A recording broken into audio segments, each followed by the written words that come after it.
हर हर महादेव। नमस्कार। मेरे YouTube channel श्रद्धा में आप सभी लोगों का हार्दिक स्वागत है। उम्मीद करती हूँ कि आप सभी सुखी और स्वस्थ होंगे, भगवान की भक्ति में व्यस्त होंगे।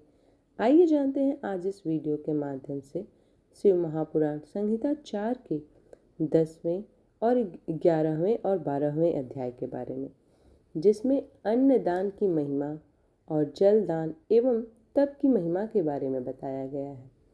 व्यास जी बोले, प्रभु, पापी मनुष्यों को अनेक दुख भोगते हुए यमलोक का रास्ता तय करना पड़ता है। क्या ऐसा कोई उपाय है जिससे यम मार्ग की यात्रा सुखपूर्वक पूरी की जा सके?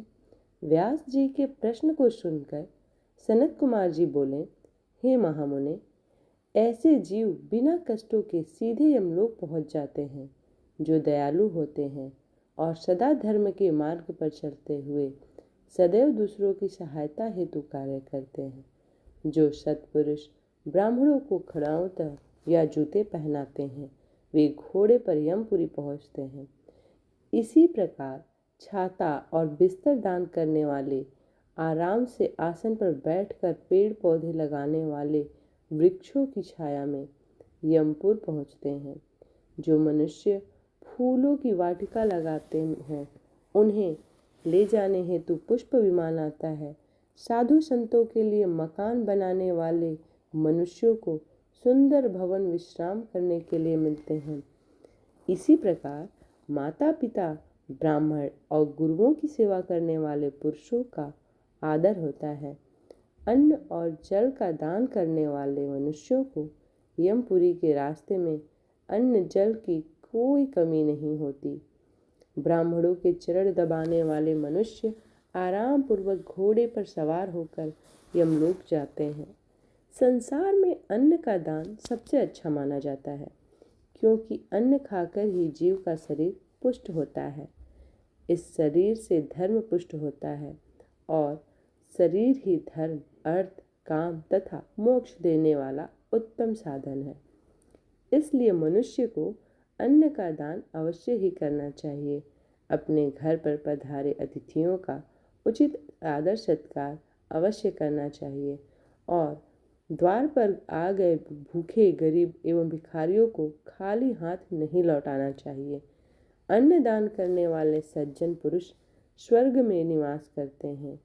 उनके सुखों को भोगते हुए वह आनंद का अनुभव करते हैं। अब जानते हैं 12वें अध्याय के बारे में, जिसमें जल दान एवं तप की महिमा के बारे में बताया गया है। सनत कुमार जी कहते हैं, हे मुनि व्यास, इस संसार में सभी प्राणियों को जीवन देने वाला जल है। जो मनुष्य पीने के जल के लिए कुआं खुदवाता है, उनका आधा पाप नष्ट हो जाता है।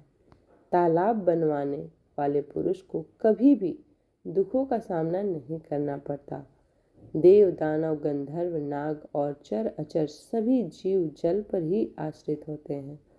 जिस तालाब में बरसात का जल भर जाता है, उसे बनाने वाले को अग्निहोत्र का फल मिलता है। सर्दियों में जो तालाब जल से भरा रहता है, उसे बनाने वालों को 1000 गौदान का पुण्य प्राप्त होता है। इसी प्रकार हेमंत और शिशिर ऋतु में भरे तालाब के निर्माण करने वालों को अश्वमेध यज्ञ का फल मिलता है। इसके लिए तालाब खुदवाना पुण्यदायक और कल्याणदायक माना जाता है। इसी प्रकार मार्ग में वृक्ष और बगीचे लगवाने वाले प्राणियों के पूरे वंश का उद्धार हो जाता है। फल फूल वाले वृक्ष बहुत उत्तम होते हैं। फूलों से देवता, फलों से पितृगण एवं उनकी छाया से वहां से आने जाने वाले राहगीरों की राहत मिलती है। वे वृक्ष सर्प, किन्नर, राक्षस, देव मनुष्यों को सुख देने वाले होते हैं। इस संसार में सत्य को सबसे उत्तम कहा गया है। यही सत्य ब्रह्मा, तप, ज्ञान, यज्ञ, शास्त्र, चैतन्य, धैर्य, देवता, ऋषि, पितरों का पूजन, जल, विद्यादान, ब्रह्मचर्य, परम पद सभी सत्य रूप है। सत्यभाषी मनुष्य तपस्वी होता है।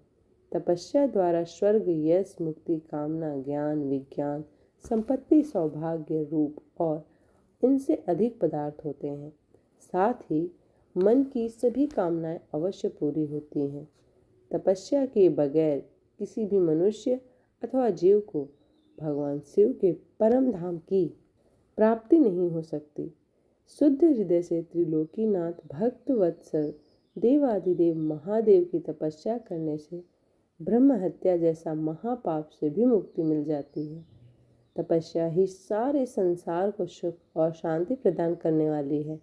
इसलिए सुखों को इच्छा करने वाला एवं भोग और मोक्ष चाहने वाले मनुष्यों को तप अवश्य करना चाहिए। इस प्रकार शिव महापुराण संहिता 4 का 11वां एवं 12वां अध्याय समाप्त होता है। उम्मीद करती हूँ कि आज की वीडियो आप लोग को पसंद आई हो। वीडियो पसंद आई हो तो वीडियो को लाइक करें, शेयर करें और चैनल को सब्सक्राइब करें।